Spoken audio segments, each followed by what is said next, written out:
You've probably been in that meeting where the video keeps lagging, the camera can't seem to find the speaker, and you're left wondering whether you've just wasted a premium budget on gear that will only make you look unprofessional. It's a frustrating place to be, especially when you're trying to justify a big-ticket purchase for a conference room that's supposed to be the hub of your team's collaboration. I get it, you don't want to spend a fortune on a system that ends up being a glorified webcam, and you definitely don't want to end up with a piece of equipment that's a nightmare to set up or that drops the call at the worst possible moment. Link is in the description if you want to check the product details on Amazon. That's why I dug into the Yealink MeetingBar A50 paired with the CTP25 Touch Console, to see if it actually delivers on the promises that a lot of sales pages make. This isn't a quick look at specs. I've spent time looking at how businesses that run regular video calls actually use it, what the common pain points are in a medium tonnage room, and whether the all-in-one design really simplifies things or just adds a layer of hidden complexity. First off, the biggest question most buyers have is whether this system is worth the price tag compared to piecing together a DIY solution, say, a high-end PTZ camera, a separate speakerphone, and a laptop with a conference app. The MeetingBar tries to solve that by bundling everything you need: 350MP cameras that can collectively capture a wide room, 4K resolution for crystal clear video, integrated audio that claims to fill a large space, and smart features like auto-framing and voice-activated speaker tracking. In practice, the biggest win is the reduction in cable clutter and the single-point control via the touch console. You walk into a room, plug the power cord, and the system powers up, runs a quick self-check, and is ready for the first call. That level of plug-and-play is something you rarely get when you try to mix and match components, and it translates directly into saved time for IT staff and less chance of misconfiguration. Who should actually consider this system?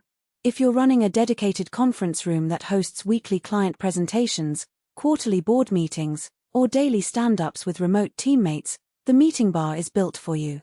The triple camera array shines when you have a group of people spread across a long table. The auto-framing algorithm does a decent job of zooming in on whoever is speaking, so you don't need a moderator constantly adjusting the view. For companies that have already standardized on platforms like Microsoft Teams or Zoom, the Yealink firmware integrates directly, meaning you won't be stuck with a proprietary UI that forces you to download extra software. In short, mid-size to large enterprises that value consistency across multiple rooms will find a lot of value here. On the flip side, if you're a small startup that only meets in a huddle space, or a freelancer looking for a high-quality webcam for one-on-one calls, this is probably overkill. The hardware is designed to fill a room of at least 30-40 square meters. In a smaller setting, you'll end up with unnecessary audio pickup and a camera field of view that's too wide, making the auto-framing feel a bit jittery.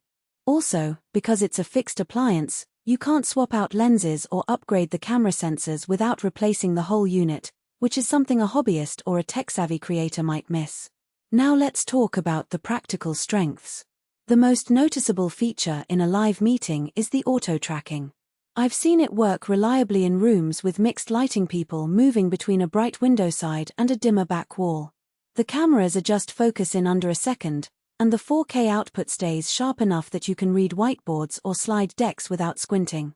Low-light performance is surprisingly solid for an all-in-one system. The sensors have a decent dynamic range, so you don't need to flood the room with extra lighting just to get a usable picture.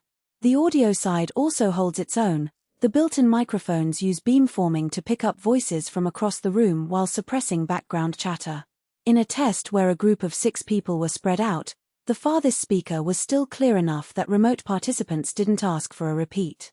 Stabilization, while more of a concern for handheld cameras, still matters in a conference setting where the camera might be slightly nudged by air conditioning vibrations. The MeetingBar's 3 cameras are fixed to a solid bar, and the firmware includes digital stabilization that smooths out minor shakes. It's not a substitute for a gimbal, but for a static room installation it eliminates the occasional wobble that can be distracting. The user interface on the CTP25 Touch Console is where the experience can either shine or stumble. The menu layout is relatively clean: large icons for Start Call, Join Meeting, and Settings. There is a slight learning curve when you first dive into the advanced settings, like adjusting the auto-framing sensitivity or tweaking the microphone pickup pattern.